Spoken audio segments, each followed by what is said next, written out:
what do you need to see over the next month from Jonathan Gannon's club to have restored faith? And is it just basically starting in with Kyler Murray? Because this defense, in my mind, is already overachieved. And now the main, I think the biggest questions on this team are, is Kyler Murray going to be able to win games for you when it matters? And can Marvin Harrison Jr. have a strong finish to the year? We aren't talking about questions with MHJ at the end of the year. Right. No, I think the pressure's on for them to play and make serious progress on the offensive side of the football. They have to answer the questions that we've been asking throughout the season. It's really unfortunate that it's reached past Week 14 here in the NFL season, but we still have so many things that we need resolved and answers for going into the offseason. And I don't think it's unfair to request that this team finish above 500 this season, to go 3-2 down the stretch. I think that now it becomes almost a necessity to keep people engaged in the confidence level in the current regime. Not to say that it completely goes if they go 8-9, but I think it would do them wonders. From the quarterback position, I kind of disagree with the defense, because it's what have you done for me lately league, and it's a week-to-week basis. Like, if they start to fall off, that's concerning. Give up big explosives like they did today, not be able to stop the run again. I think that it's so important for them to just find positive trends from here on out. Otherwise, if it's uneven throughout, like, you don't have anything you can truly hang your hat on going into the offseason. You're at a different point than you were, right? Last year, Kyler Murray was coming back from injury, and just getting a couple wins at the end of the season was big, right? That's the hope you needed. Yeah.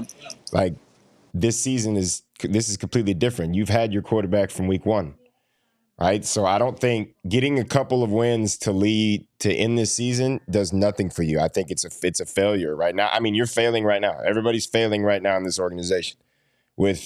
Yes, you've overachieved because you were only supposed to win 4 or 5 games this season anyway. Yes, you've done that. Congratulations. But you put stuff on tape that said and that looked like, hey, this isn't just a team that's going to win more than 5 games. This is a team that can compete. And then you show up 3 weeks after your bye week and you look like what we saw the first 8 to 10 weeks last year.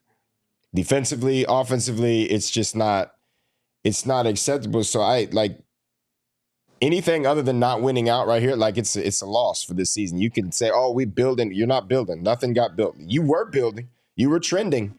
And you got to the bye week and you started descending. Yeah. Like, it's not those flaws reappeared.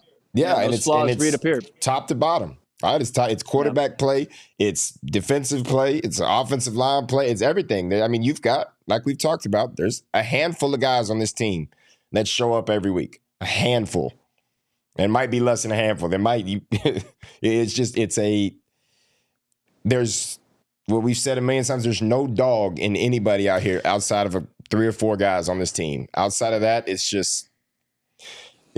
you've got to win out, and Kyler has to play tremendous football these last 4 or 5 weeks for this to be considered even remotely a solid season, even with having more wins than you were supposed to have. I think that's with progress. Yeah.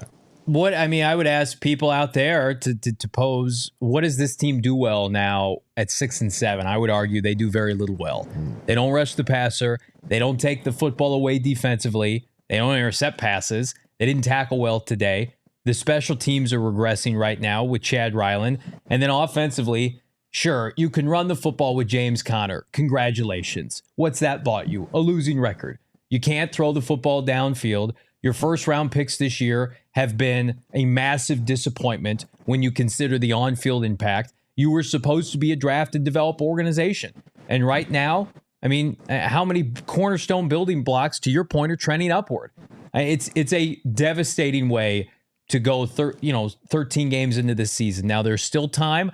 I hope we're sitting here in January and the arrow is firmly pointed up and we can have a hell of an offseason here on PHNX Cardinals. We're going to have that regardless with our phenomenal coverage here with our team at PHNX Sports. But, I mean, at the end of the day, you're Jonathan Gannon, Monti Ossenfort. You really got to key in these last 4 weeks and do everything that you can to get bought in and to get the fan buy-in of this market area. Because Kenny Dillingham here in Tempe has done that by winning games when it matters most, by blowing out teams. And it's not apples to oranges. I'm comparing college to the pros, but that stuff matters. right? Everybody wanted to talk about a great weekend of football here in the Valley. The Cardinals just took a big dump on that. They were uncompetitive, non-competitive against Mike Macdonald. And that's disappointing. And I don't want to put that label on Jonathan Gannon.